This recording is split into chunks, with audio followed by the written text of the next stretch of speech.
So what excites me about this project is that it's a little bit out of the box. It's an area of research that a lot of people have worked on for a long time, and people have produced a variety of different types of results based on observations, but there aren't well-established physical mechanisms to explain some of these observations. And so another aspect of this project that excites me is that it's so interdisciplinary, and that we've had to gather a group of scientists together that come from very different areas of atmospheric and space research to work together in a way that they probably wouldn't have dreamed of before. And so we have people who work on the behavior of clouds, lightning, but we also have space physicists working on the interaction between the solar wind and the magnetosphere and the ionosphere. And not only that, but we cross disciplinary boundaries in that we have to work with electromagnetism, we have to work with chemistry, we have to work with other aspects of science that are usually not combined together into one project. And so that's part of what makes it interesting to me.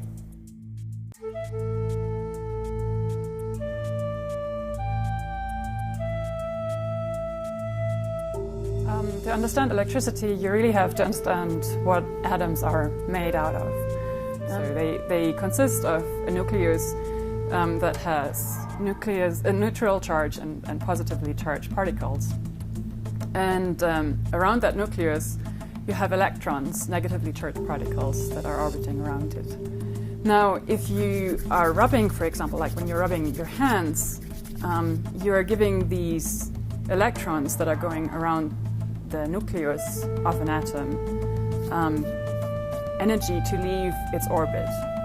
You take him out of that structure and make them mobile. And it's really the flow of these electrons that produce electricity.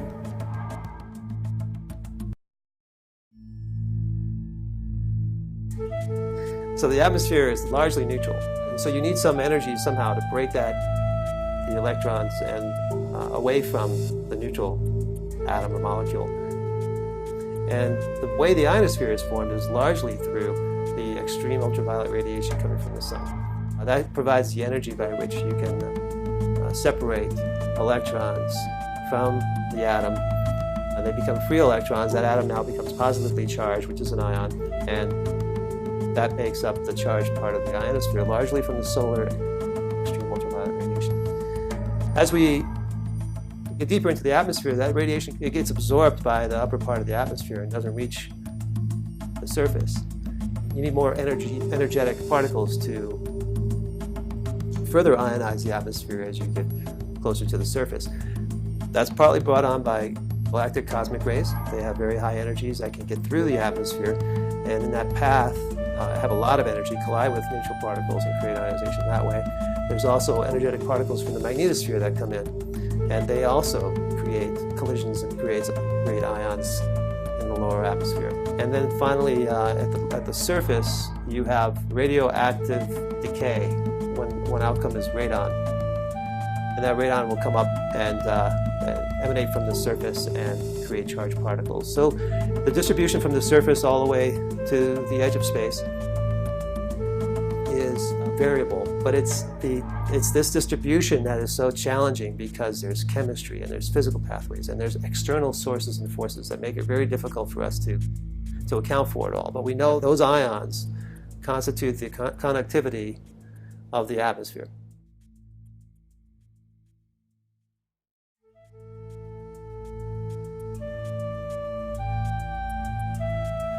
So my role in this project is modeling ionospheric electric fields and currents and helping develop a model of the global electrical circuit from the ground up through the ionosphere and connecting the ionospheric component with the lower atmospheric component. I think it's always exciting to get into a field of research where there are many unknowns. So we do understand, or at least we think we understand, the ionospheric electric fields and currents, the basic elements of it, although there's still many aspects that we do not know how to model fully. Much less well known is the lower atmospheric component of the electrical circuit. And I think in this project we're going to almost inevitably discover new features which are going to teach us things about atmospheric electricity and possible connections to atmospheric processes.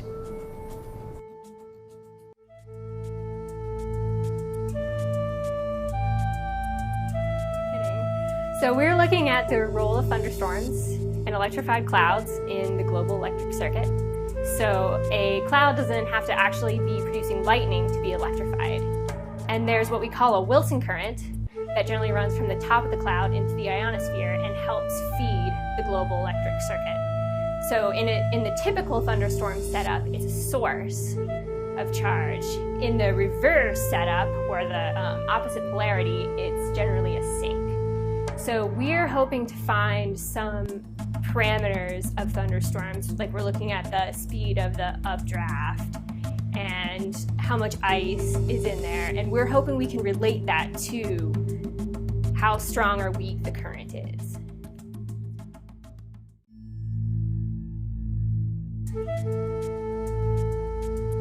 Yeah, so I'm from Penn State University and Communications and Space Science Laboratory. In that lab for the last 10 years we have been very actively engaged in development of theoretical understanding of transient luminous events in the Earth's atmosphere. So we work on a variety of subjects related to lightning and lightning behavior, lightning physics, and of course in the context of global electric circuit modeling.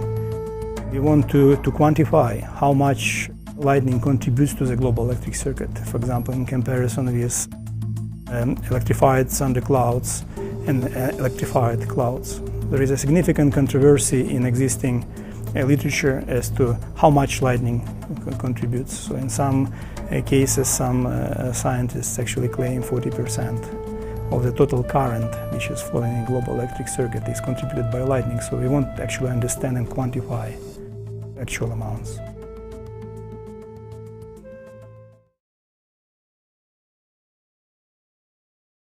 On climate, those are very complex questions. We first have to understand the basics, which is what we are doing, in order to see what other impacts it has.